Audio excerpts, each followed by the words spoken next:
Roughly last week, I got about 5 messages from friends, all within a couple hours, asking, Kian, have you seen the Wizards finale? And at a certain point, I started thinking like, oh my god, what on earth happened in this finale? I know for a fact none of these people are watching it. So I headed to Twitter and I typed Wizards, because I knew there had to be some sort of viral tweet they were all seeing. And that's when I was faced with a breaking news report from Discussing Film that Alex Russo is now dead in the Wizards of Waverly Place universe. And if I had to have that spoiled, then so do all of you.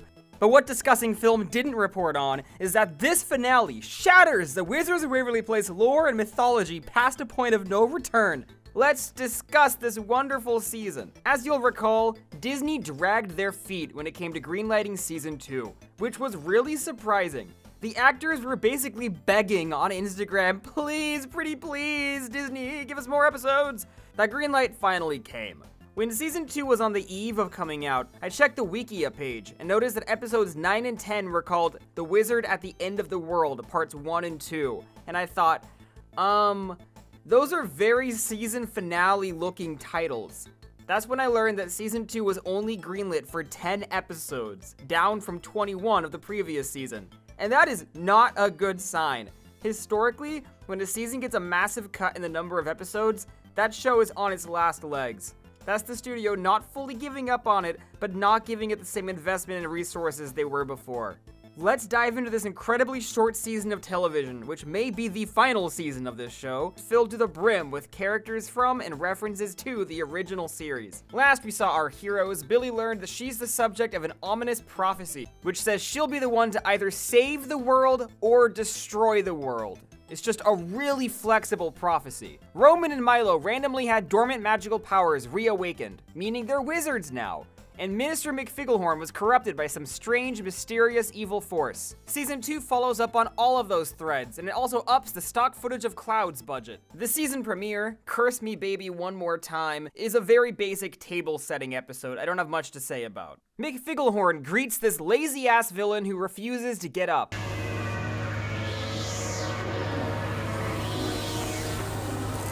His name is Lord Morsis, and he's written about as well as every antagonist from Mighty Med. I must have the young wizard's power. Morsis has used magic to put McFigglehorn under his control, and he changes her appearance to be far more evil. I can only assume because he wants her to be caught. We do not ever learn when he started controlling her. Has it been the whole show? I don't know. As Morsis' motivations become more clear later in the season, it does not seem like he would have willingly appointed Justin to the tribunal the way McFigglehorn did.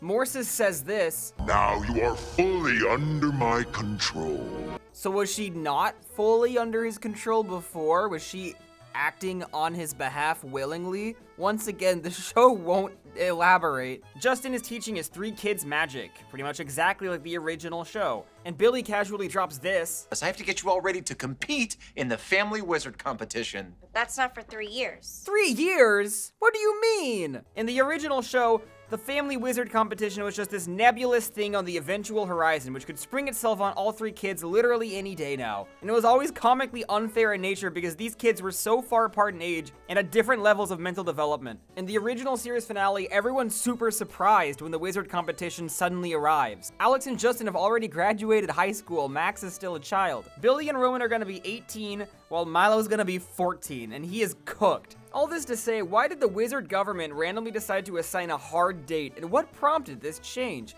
I also think it's bold of the showrunners to give themselves this timeline, because I fear they do not have 3 more seasons in store. I think if we ever get as far as to see the Family Wizard competition play out here, they'd have to do what The Flash did, and just randomly move the date up due to some crisis event. The season 2 premiere focuses on all 3 kids practicing magic, using their bibbity-boppity board, which is a recurring feature throughout the season. There's a very stock plot where Billy accidentally turns Roman into a baby. I won't bother explaining it because if you've watched any piece of media in your life, you do know what happens in this episode. Although to its credit, somehow, the original Wizards of Waverly Place actually never did this. The premiere ends with Roman turning back to normal, hooray, and the evil Minister McFigglehorn smuggling some sort of ominous, nasty, evil object under Billy's bed. Oh no, whatever. Season 2, Episode 1, Smarty Pants of the original world-famous show clears anyway, more iconic. The overall character dynamics are more of the same, with a couple changes. Season 1 was trying to mix up the formula by not giving Rowan and Milo powers, but it posed a problem. When there's only one active magic user in the house, one subplot was always magical and fantastical, while the other was mundane and suburban. Billy and Roman travel inside Justin's mind to fight a sorcerer, while Giada and Winter bake a cake in the kitchen. By giving Milo and Roman powers, this problem has been solved, but now it's literally just functionally identical to the original series in every way. Every main cast member is a one-to-one equivalent of someone from the original show, as I've said many times. And Roman and Billy now even refer to themselves as brother and sister. You're a sister. So you think of me? Only my annoying brother would use his last breath to correct my grammar. Oh, you called me a brother. Roman proves to be naturally gifted with magic, just like Justin was. And that becomes an interesting character wrinkle, as Justin is inclined to give Roman preferential treatment for reminding him most of himself, but he has to refrain from doing so. This is basically just an internal conflict in Justin's head. It never really affects his relationship to Billy or Milo. They could have done more with this. Got any last words to say to Winter and I? Winter and me. What? Grammatically, it should be Winter and me. Between him and me. Grammar, Stanley. Justin continues his role as middle school principal. While he was promoted to the tribunal in the finale of last season, it proves to be largely irrelevant to season 2, and only comes up in 2 episodes. Milo just continues to be silly and quirky, using magic to further assimilate into the Max role. Who put a three-headed rat in my shower? In my defense, it was meant for Roman. Then why was it in my shower? I wasn't gonna put it in ours. I used that shower too. Both mortal characters, Giada and Winter, really fall by the wayside this season, as the kids leading magical storylines in both A-plot and B-plot means that they're constantly in supporting roles now. They literally have to ask for permission to enter the main storyline. As mentioned before, Giada's career as an investigative reporter is almost impossible to incorporate into this show, and indeed, it's completely irrelevant in season 2 and only referenced one singular time. I'm sorry. Are you an investigative reporter nominated for 3 regional Emmys? A really big part of Giada's character this season is just commenting on how hot and attractive David Henry is. I am the handsome Hexman. Yes, you are. I love it when you call yourself ya boy. Have you ever thought about growing a mustache or a beard? I don't think I could pull it off. Oh, you could pull it off. Winter is seen a lot less often, although notably one episode acknowledges that she started the series as Roman's friend, a trait which hadn't really been seen since she immediately settled into the Harper role as Billy's best friend. Let's kick it like we used to. All right. Yeah, let's kick it. Let the kicking it begin. Look at us, kicking it like we used to. We are definitely not kicking it. Yes. Right out of the gate, season 2 feels vastly more reference heavy to the original show than season 1 was. 50% of the episodes in season 2 have a walk-on returning guest star, but literally every episode makes some obscure allusion to characters or plot points from the original series. You get more and more like Dad every day. When my parents see this, you're in so much trouble. Jerry's enchanted boogie shoes. Wait, Max got stuck making sandwiches because he lost the competition? It's like Alex always says. Alex must have written that. Is that how your dad motivated Alex? By telling her to be more like you? When my dad did that, Alex conjured a genie and she erased me from existence. Alex is mentioned in almost every single episode of the entire season, to the point that it feels like they're actually required to do so. And in addition to referencing the Genie episode from season 1, Justin name drops the Moral Compass from Wizards vs. Angels, and Rinaldi's Wand from an incredibly obscure episode called Justin's Back In. Moral compass, check. Rinaldi's wand, check. Many episodes this season reference monster hunting, Justin's profession from mid-season 3. I've hunted monsters. Bust out my old monster hunting book. Mason's indirectly mentioned. You dated a vampire, I dated a werewolf. And there's even an explicit Juliet name drop. Huh. Justin Hart's Juliet. It's a joke. It's a joke. Alex must have written that. Oh, there's a whole section on husks right here. Yeah, we're circling back to that Juliet thing later. I know.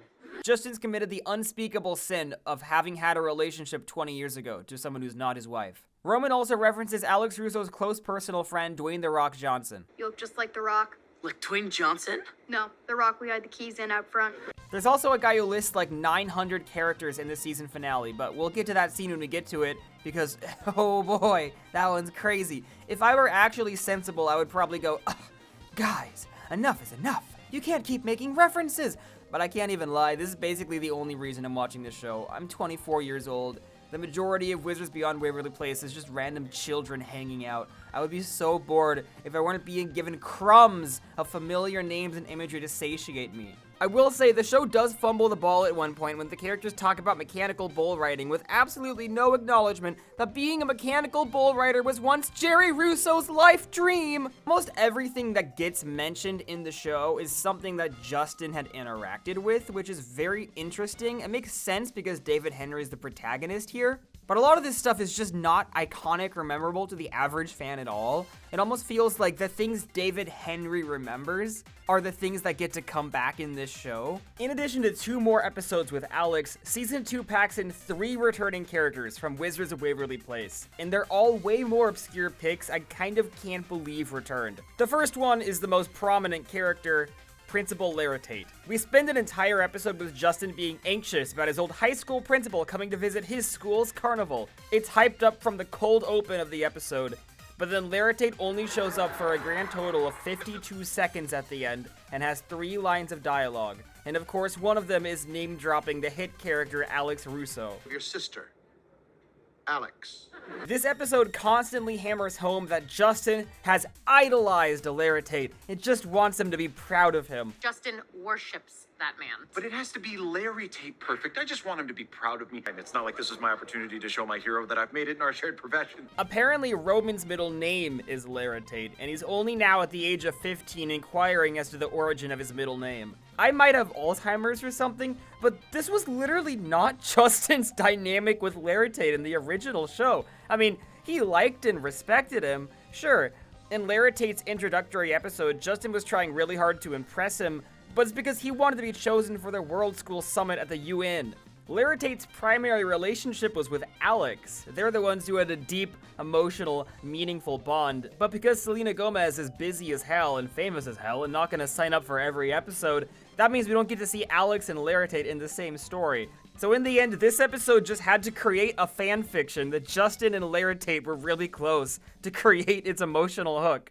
In the show's second Halloween episode, Billy makes a very specific reference to a fairly obscure Wizards of Waverly Place episode. I'm turning our living room into a Halloween haunted house with real ghosts from the wizard world. He and Alex did the same thing at their parents' sub shop back in the day. This was Season 3, Episode 2, Halloween. Really did not have clever titles back in those days. The episode was about Halloween, and it was called Halloween. I remember this mainly as the episode with this ghost who kept scaring the crap out of Justin.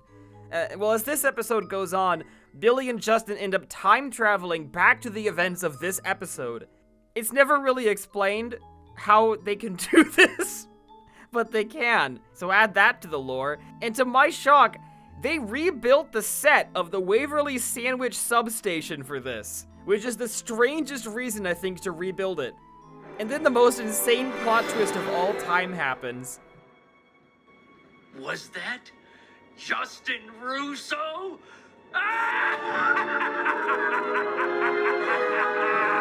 This guy is back! It's Mantooth, with his Lego Agents villain-ass name. You know who the fans have been clamoring to see return? Not Mason, not Harper, not Max, Mantooth, who was in one singular episode from 2009. Imagine being this actor and getting this phone call. Now, Mantooth travels into the future somehow, and this doesn't even make sense. Mantooth from 20 years in the past says, "Ah-ha-ha, Russo!" And then Billy and Justin travel back to the present, and Mantooth is just there. So either ghosts can time travel, or he waited 20 years and somehow knew the exact moment that they time traveled from, so he could show up right after they got back. Justin ultimately has to be strong and brave. He's so heroic and determined to protect Billy that his childhood ghost means nothing to him. Then Mantooth himself gets scared when he sees bald people, and he says this. I hate ghoul boys. One used to live under my bed when I was a kid. That's what being scared feels like. It's awful. He simultaneously says he used to be scared and says, "Gasp! Is this what it feels like to be scared?" in the same line of dialogue. Disney Channel writing is crazy. Thank you, Mantooth, for gracing our screens once again. What on earth prompted these people to bring back Mantooth of all characters? Was it David Henry, who was like, "Oh guys, I remember this crazy episode we did, and there was a ghost who kept scaring me, and maybe I could stand up to Billy." And the writers are like, "Yeah, okay." Or like, Was it one of the writers who was like, aha, I've had a stroke of inspiration after watching season 3, episode 2, Halloween? Or was it like this actor who's like, hey, yo, David Henry, put me back on the show? And David Henry's like, yeah, okay. What on earth caused this? It's so bizarre. I love Mantooth, I guess. And finally, in the Christmas episode, guess who shows up as the mall security guard? I work at the Staten Island Mall. Our pet store sells sewer rats. Nothing shocks me. This is probably my favorite returning character so far. In season 1, this monotone woman played by Amanda Tepe showed up in like a third of episodes, working in a different profession every single time. It was a really underrated, obscure running gag, but then the show pretty much forgot about her entirely by season 2. And she revealed on the Wizards of Waverly pod that is because she asked for a raise in her salary since she was becoming a frequent recurring character, and then was written out entirely because they did not want to give her that raise. But finally, after a 90-episode absence, Monotone Woman has returned, and I cannot believe it. I truly did not think she would be on anyone's radar to bring back as a recurring character, and she has not missed a beat. I'm going for the star. She's going for the star. Back away from the star. I've watched enough of the show to realize that everything has to be filtered through David Henry's POV, and I was like, Justin's gonna have to say something to acknowledge her, isn't he? I just knew it was coming, and sure enough. Oh, you look really familiar. I get that a lot. And then lastly, this needs a special acknowledgement. We see a messenger fish, last used by Dr. Evelini in Wizard School from season 1. Peak as hell. I love the messenger fish. It has way less aura in HD, but that's okay. True to form, Wizards Beyond Waverly Place continues to expand and subsequently break the lore in amazing ways. First off, characters still aren't able to cast magic without their wands, which they were in the original show, but now can't. The series continues introducing constant new spells and powers. What strikes me is that it is not repetitive. They're still managing to avoid repeating plot points and story concepts from episodes of the original series, which makes me truly believe there has to be someone on staff in that writer's room going, actually, there's already been an episode where the kids became dolls in a dollhouse. It's the polar opposite of the Phineas and Ferb season, which is just redoing episodes that I think they forgot they already did. We're introduced to horrible CGI monstrosities called changelings, who drain the magic of nearby wizards and use their energy to take the form of anyone they choose. The changeling is actually the main antagonist of a multi-episode storyline where it's on the loose. We're supposed to keep an eye out for a thing that could look like anyone? Yeah. So we'll just keep an eye out for everyone? I mean, I would. This culminates in a pretty fun reveal that has taken over winter. I think the implication being for multiple episodes. And I want to congratulate Wizards Beyond Waverly Place for doing the Secret Invasion storyline better than the Secret Invasion series. After countless mentions and off-screen appearances, we finally see our first ever close-up look at a dragon in 6 seasons of this franchise. Not counting Justin's dragon who was charmed to resemble a dog. Milo and Billy get stuck in its nest, and begin with a dramatic reveal that Milo stole one of its eggs, leading to another multi-episode arc where we learn that Milo has been nursing a pet baby dragon named Scorchy, who he brings to his first day of middle school. As I predicted in the last video, Milo does join his siblings at Greenwald Middle this time around. While watching, I was actually consciously thinking, these are really good creature sounds. I wonder who's making these noises. And it's Lizzie Freeman, the voice of Pomni for some reason.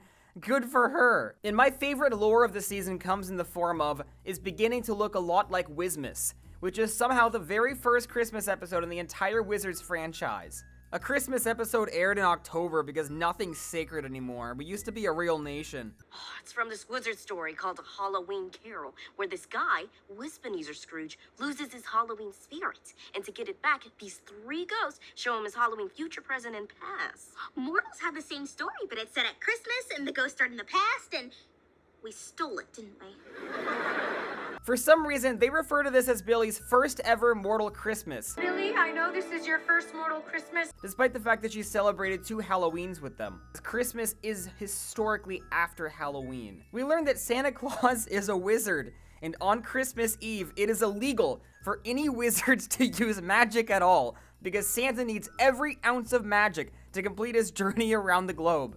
Has that ever happened? Not one time. When Justin never tells Roman and Milo about this rule, they use magic, and this one singular spell causes Santa's sleigh to crash in New Zealand. So Santa Claus angrily calls Justin Russo, the tribunal member on duty that night, and it's up to Justin's family to pick up the slack and deliver all the presents. Justin casts a spell on the family's sedan to make it fly, which makes me realize that if this is a possibility, there is absolutely no reason why any wizard would ever choose to operate a flying carpet. These are the exact kind of absolutely absurd revelations that the original show was so good at making.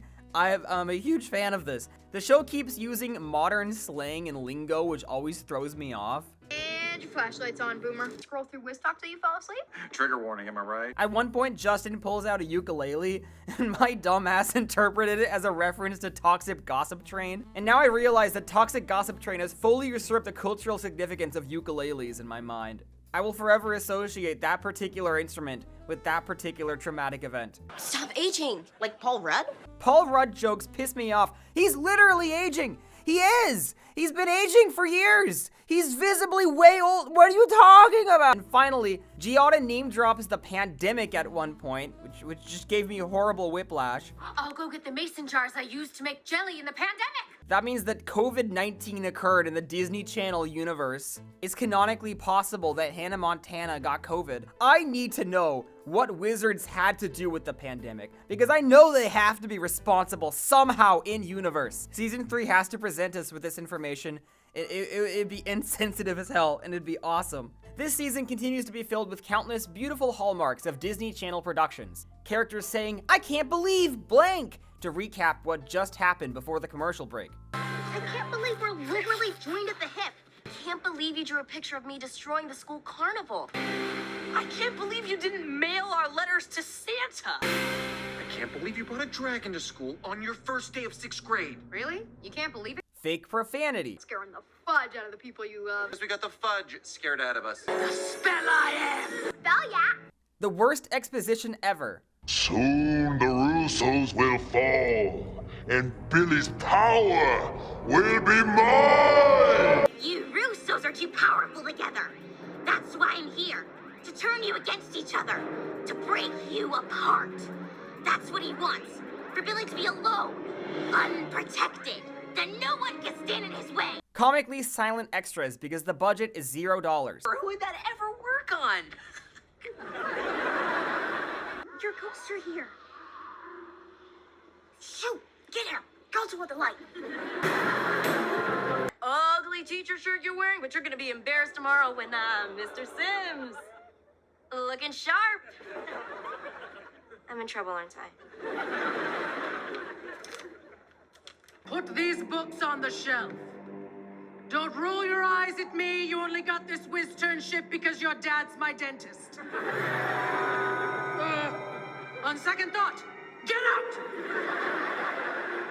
And absolutely bizarre blocking. Like entire fight scenes where the characters just stand still and converse for a full minute despite being actively hunted. I like this scene, where Roman and Winter decide the fastest way to beat the changeling to the front door is to do the tango they practiced in their 4th grade talent show, instead of just, like, walking. My personal favorite instance is when the characters are fearing for their lives at the sight of a growing marshmallow. There's a door! Just open the damn door! You're not in danger! Leave! Wizards Beyond Waverly Place will commonly have the most predictable jokes of all time with no trace of irony. All right, whose phone is that? There are no phones allowed in detention. When I find out whose phone this is, you are gonna be in so... I think it's yours. We get the most obvious stock plots imaginable, like Roman turning into a baby, or a classic, Justin needing to be in 2 places at once and running back and forth. Love that one. But here's the thing about all of this. It's a Disney Channel sitcom. It needs to have all of this. That's part of the charm, that's part of the appeal. If Wizards Beyond Waverly Place were actually good, high art, what would even be the point in watching it? It's dumb in all of the exact same ways as the original show. So absent-minded and quirky, and I really genuinely appreciate it. To an even greater extent than Season 1, episodes in Season 2 have a lot of continuity between them. I ruined your date with Karina, turned you into a baby, gave you duck feet. 2 episodes after Billy turns Roman into a baby, Roman refers to that as 2 weeks ago. In addition, the first 4 episodes of the season all have cliffhanger endings directly leading into each other, despite the fact that they're completely standalone episodes. In episode 1, McFigglehorn leaves that ominous thing under Billy's bed. In episode 2, we learn it's the Changeling.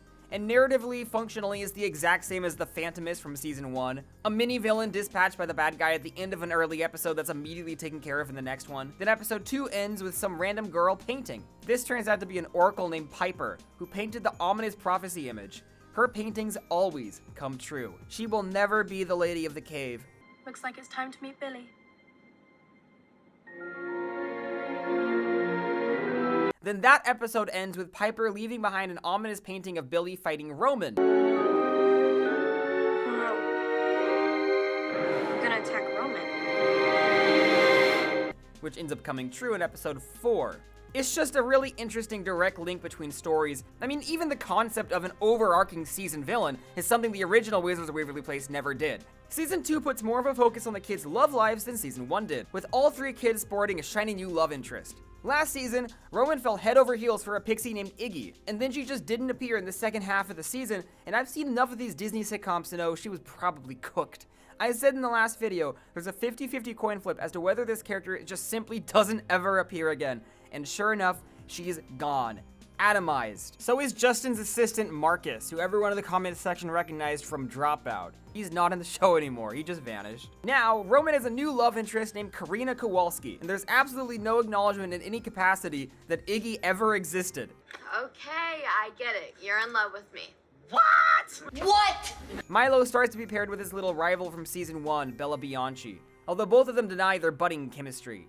Date? Gross. I'm out of here. Not if I'm out of here first. While Bella was a pretty common recurring character in season 1, she's only in 1 episode here, which is not a good sign for her character trajectory. She seems like the exact sort of character who's primed to just randomly stop appearing one day and never get mentioned again, same as Iggy and same as Justin's assistant. And finally, Billy falls in love with the most basic white guy ever, who turns out to have a dark secret because he's an orc! It's just Mason. Is this just Billy's version of Mason? All Russo children are contractually obligated to have a problematic age gap relationship. It's actually genetic. Is this about Merlin's new wife? You know, she's 150 years younger than him. This guy's name is Quentin. It turns out he was hired by Lord Morsis through the evil McFigglehorn to gain Billy's trust and then bring her to him. Instead of like an evil lair or something, they just have this conversation in the hallway of a public school. But Quentin genuinely falls in love with Billy over the course of like 3 interactions in 2 episodes, and he betrays Lord Morsis and doesn't turn Billy in. I think they spoke for like a collective 3 minutes. Like, they speed ran this arc. It was not believable at all. They went through the motions, but you need way more time than this. He would just give you a chance. He'd see that you're more than that. You don't know that. Yes, I do. This is like the opposite of chemistry. Good chemistry is when you're like, oh my god, these characters could kiss any second now. No one's safe. I'm watching Billy and Quentin and I'm like, oh my god, this conversation's on his last leg. Are they gonna be able to think of things to keep the conversation going? Because I see the real you. No, you don't. Justin is not! Exclamation point. A fan of Billy dating this rotten orc. Not because he's a full-grown adult and she's a child, but simply because Justin's racist against orcs. And on that note of a rift growing between Billy and Justin, and Quentin betraying Morsis due to unconvincingly falling deeply in love with Billy, our 2-part season finale begins. Let's watch Alex Russo die! The Wizard at the End of the World, Part 1, opens with Lord Morsis once again expositing that he wants to capture Billy. Did you know that he wants to capture Billy? He brings it up a lot. This is the only villain plot that the writers of the show can come up with. Every villain in the show so far has just been trying to capture Billy. Meanwhile, she wants to go out and look for Quentin, but Justin hexes the house so she can't leave. Winter heads out to search on Billy's behalf. Where do orcs live? In trash caves? I'm not going to New Jersey, Billy. And that is it for Winter. She's not seen again in the finale. So Billy tricks Milo into infinitely duplicating jelly beans, filling up the house and forcing the family to evacuate. So they head to Alex Russo's apartment in Manhattan. Even the most famous and successful wizard in the world can't afford to own and still has to rent. I think that big landlord is corrupting the Disney Channel writers' rooms to try to normalize not owning property. They're trying to raise the next generation of kids into not thinking owning a house is even possible. Give me your wand. That's not fair. Sorry, I thought you were talking to me. Alex reveals that she's learned something. The light behind Billy in the prophecy painting is a portal to a world of darkness. Woo! 2, Alex and Justin decide to investigate Lord Morzis, becoming suspicious that Mick Figglehorn may have removed any reference to him in the wizard villain archives, leading to a spectacularly awkwardly staged wand gunfight with completely generic blasts of energy, until they're ultimately able to free Mick Figglehorn from Lord Morzis' control and revert her to normal. Since Billy requires her wand to do magic, she steals Roman's to sneak out, tracking Quentin to the ruined remains of the Waverly Place sub shop. I love the logic of this. This was like a public storefront in a populated public space. Sure, Max is a billionaire. He doesn't use the space anymore. I guess he left all the signage up and abandoned it.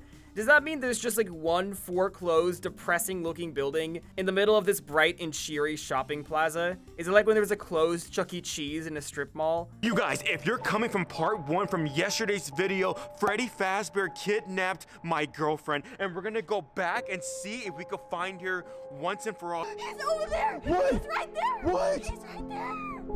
Oh! This was all a trap, and Quentin was the bait. Lord Morzis has Billy right where he wants her, and all the while, he uses his magic to impersonate Justin and gain the trust of Roman and Milo. It's me.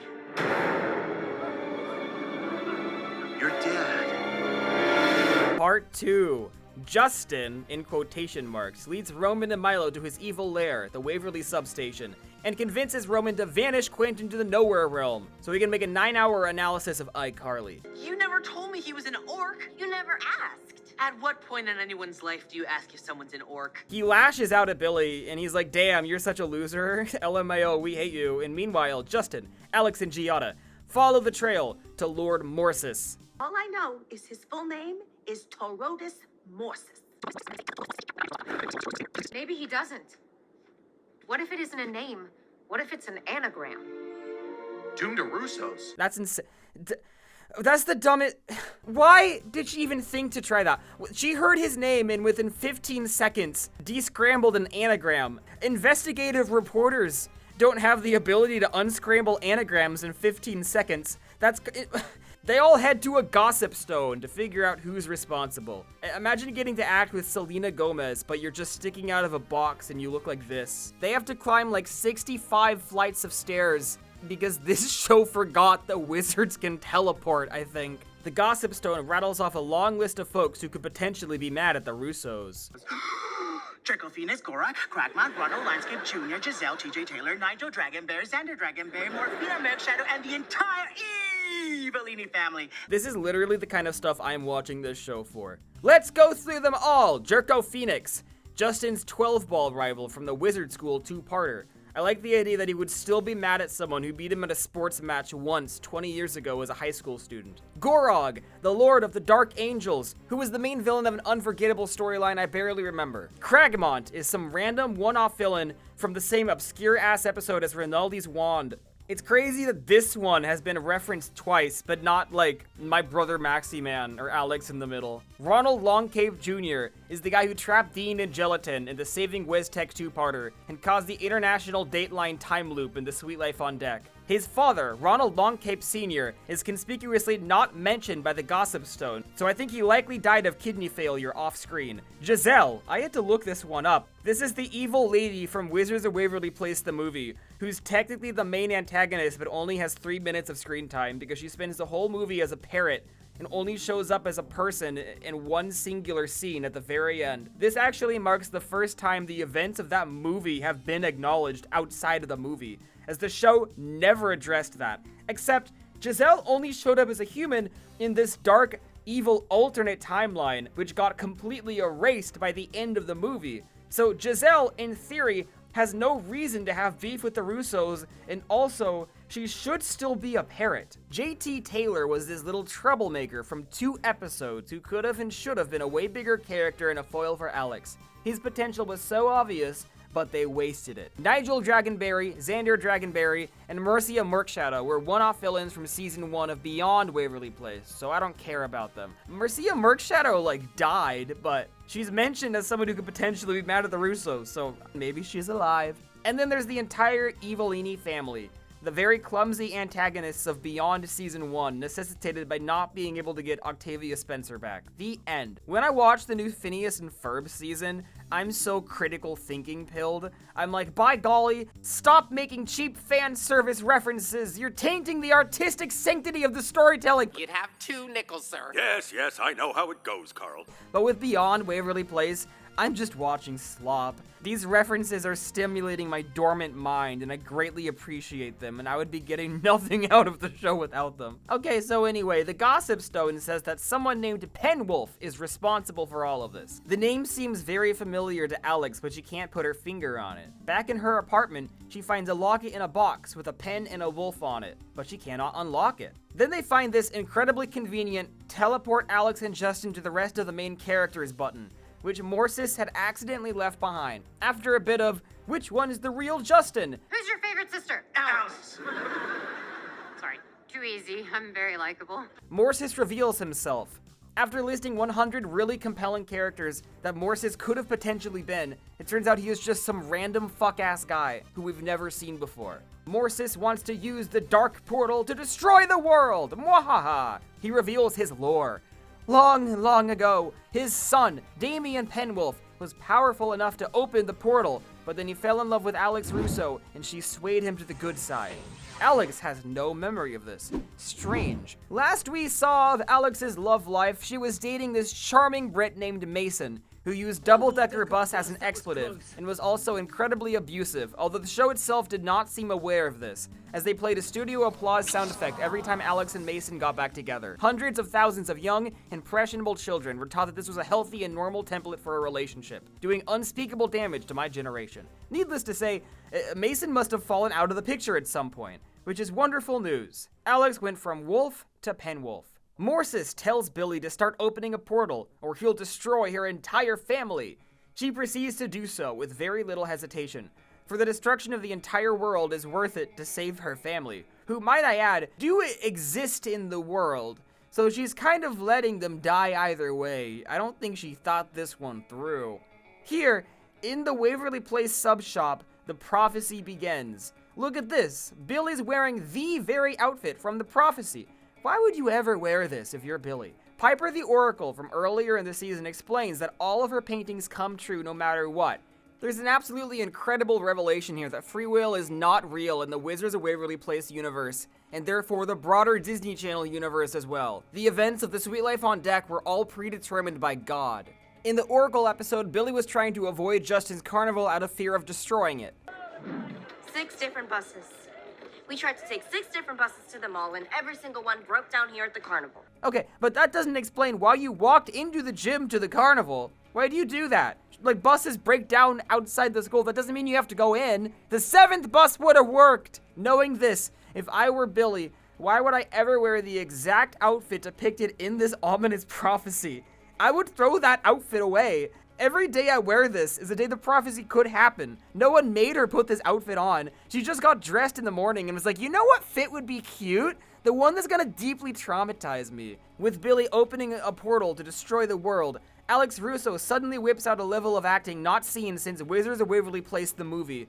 A tear falls from Alex's eyelash right onto the locket, like when SpongeBob and Patrick get resurrected. And this conveniently unlocks it and triggers her memories. This is so contrived. Why was it designed this way? Who enchanted this? How could anyone have possibly have predicted that Alex would ever cry on this completely random locket in a box in her apartment, let alone at the exact moment she would need it to unlock her memories? We get a flashback, and boy oh boy is it a doozy.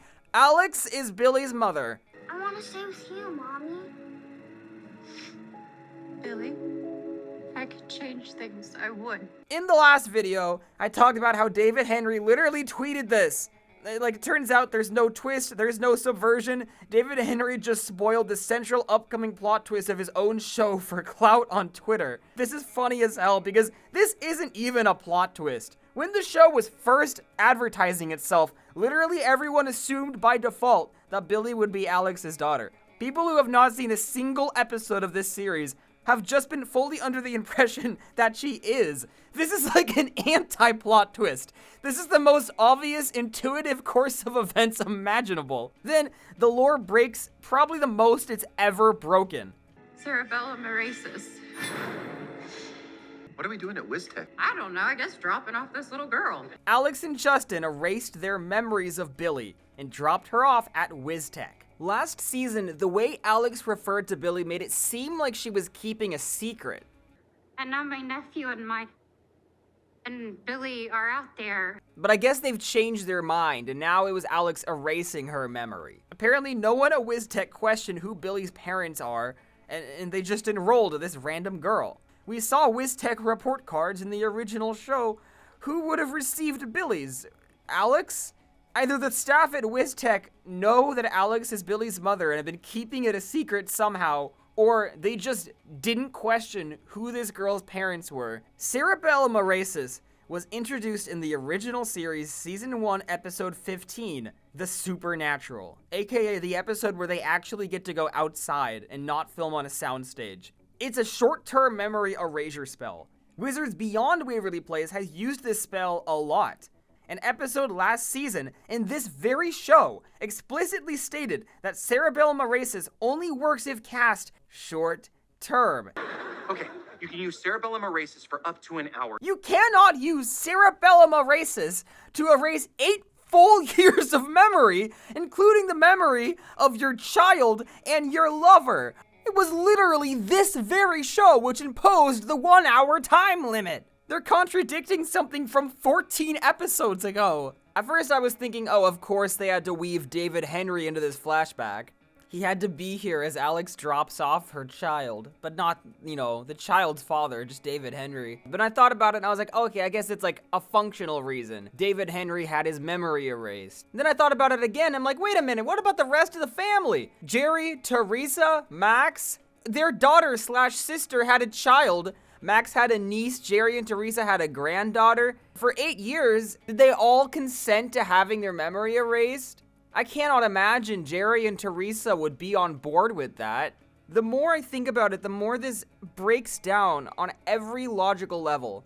So this dumbass, Lord Morsis, tied up the Russos with their wands, of course, because he's an idiot, and so they escape. It took them until after this horrible rift opened for them to grab their wands and free themselves, even though they had the option to do so that whole time. And then this guy just stands yelling at a portal for about 2 minutes of screen time, and it's not clear what he's doing. He's just saying, "Come to me, my armies!" And they're taking a long time to come to him. And no one tries to stop him at all. Alex is just talking to Billy now, and she says, "Billy, oh, you're my daughter. Oh, I love you." And then with that, she charges at her daughter's grandfather, Lord Morsis, and tackles him through this portal, and then for some reason, that closes it. I'm also confused by this because Billy neither saved nor destroyed the world. She almost destroyed the world by opening this portal, but then Alex saved the world by jumping through it. I don't even understand how the prophecy was fulfilled here. In the original series, there was no prophecy or mystical elements at all. It was just some random family we happened to follow. But now this entire mythical prophecy seems to revolve around the Russo family, elevating them to like religious importance. It's like how the Skywalker and Palpatine families single-handedly determined the fate of the entire galaxy across like 60 years in Star Wars. The Russos single-handedly determined the course of wizard and human society, but still can't afford to be homeowners. All the characters sadly go home and they're like, damn, we've gotta find Alex. Discussing film lied. Alex isn't even dead. But we're going to find Alex. Neither the characters in the show nor the show itself are treating this as if she's dead. She just tackled an old guy through a magical portal to a land of darkness, as one does. It was clickbait. I got spoiled for nothing. Anyone who claims that Alex died, or who titles a video, "The Wizards Revival just killed Alex Russo," is resorting to cheap lying tactics to get easy clips in this fickle attention economy, and they should kill themselves!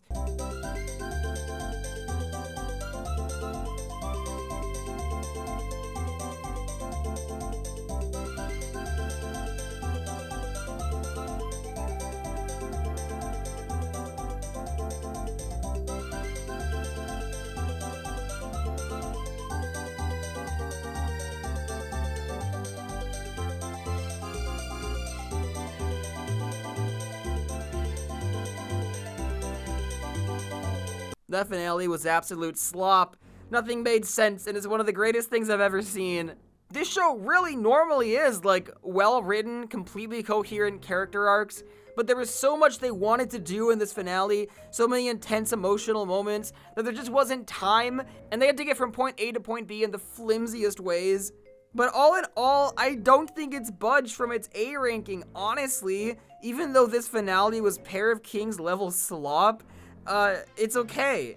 I'm not feeling as invested in Season 2 as I was in Season 1, so maybe I'm being generous by leaving it up here, but I'll keep it up here. It's so true to the spirit of the original show while bringing in so many new concepts to the table that I'm constantly satisfied.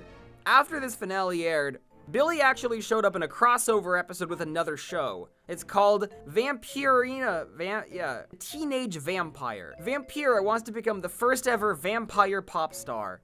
Yeah, I bet she does. In it, Billy and Vampira are old friends from magical summer camp. Vampirina falls into the wizard world and stumbles upon Billy at the bus stop set from Season 1, but her powers have been fritzing, and so Billy offers up a spell to fix them, and everyone has to sing this spell out loud together for it to work. A first for this franchise, and a type of spell that's only introduced in this episode, I think because it's a musical show. But it doesn't work, and the spell makes Vampirina's powers act up even more, and she has like a doctor appointment or something, I don't know.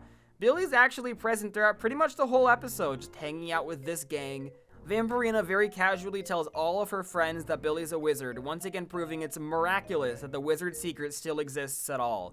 Billy, Roman, and Milo also showed up in a theme song takeover, green screened onto their own soundstage for some reason instead of just filmed there. And a bunch of witches from animated series invade. Luz has 2 lines. Amity and Magica Dispel say nothing, and this green thing I don't care about sings a really annoying song. Wizards Beyond Waverly Place is now available on Disney Channel. Who are you guys talking to? It's a promo. What is a promo? Oh, so much to learn. So back to Wizards. Where does the story go from here?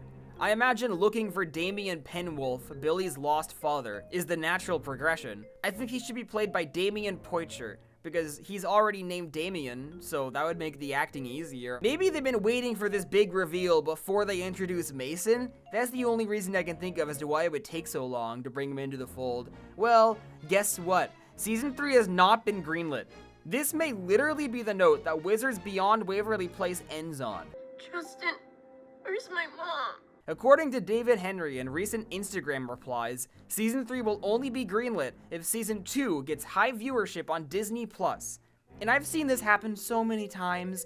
Ghost and Molly McGee and Moon Girl and Devil Dinosaur were in identical situations with the creators and artists begging their fans to watch the new episodes on Disney+, all for nothing, all for no further greenlights. If that massive marketing push of Season 1 didn't bring in enough viewers to make them confident enough to immediately greenlight Season 2, then what are the odds that this Season 2 they silently dropped without fanfare will bring in enough viewers to make them confident enough to greenlight a Season 3? Like, this prophecy, this is your Sojin's Comet. This is the event that your entire show is building up to. If you're the series writers, I do not think you would throw this in your Season 2 finale unless you very much considered this might be the end of the entire show. Apparently, the last 6 Disney sitcoms have all been canceled after 1 season except for Wizards Beyond Waverly Place. Seemingly including our GOAT, Vampirina, which does not have a 2nd season greenlight. I really hope she gets to become the first ever vampire pop star. I will not be tuning in. Comment below if she doesn't. Poor Winter wasn't even in part 2 of the finale. Put yourself in this actor's shoes and imagine not being invited to be part of the series finale of your own show. The main cast of. That'd be so sad. I almost hope Season 3 gets greenlit just for her sake. It's looking like a genuine possibility that this could be the ending of Wizards Beyond Waverly Place. Alex Russo falling through a portal, this guy Quentin vanishing to the Shadow Realm, and Billy just being sad. And if that's the case, I guess that would be the final video I make about this show. But that just seems unbelievable to me. You have Selena Gomez back. Raven's Home got 6 seasons, and Wizards Beyond Waverly Place might only get 1.5? Like, it just seems too bizarre to be true, but this is where we're at. But if there is a season 3, I'll be back with a hit video. Before I hop off, oh my god, I've been told that there was a Twitter account which scooped/leaked Camp Rock 3 with 100% accuracy ahead of its official announcement, and just this week, they reported that a revival of Lab Rats is currently in development, with one of the OG Lab Rats mentoring a new team of kids, who they later revealed would be Adam. I did see on Reddit, though, that even though this account was correct about Camp Rock 3, they've been wrong about hundreds of other things. But you know what I think? I think that those are hundreds of flukes. Hundreds of little exceptions to the rule. This account's probably a prophet. Showrunners, listen to me. Bring back literally everyone in season 1 because you are not getting season 2. I want Douglas to come back because the last time we saw him, he was dying on the goddamn ground because this evil girl was mean to him. Please, Lord, I want this to be real. I love the endless regurgitation of intellectual property. I hate new ideas. They should be banned. I just noticed Chase is behind Leo as he says living in my basement. He's back there with a tech screen. I've literally never noticed that.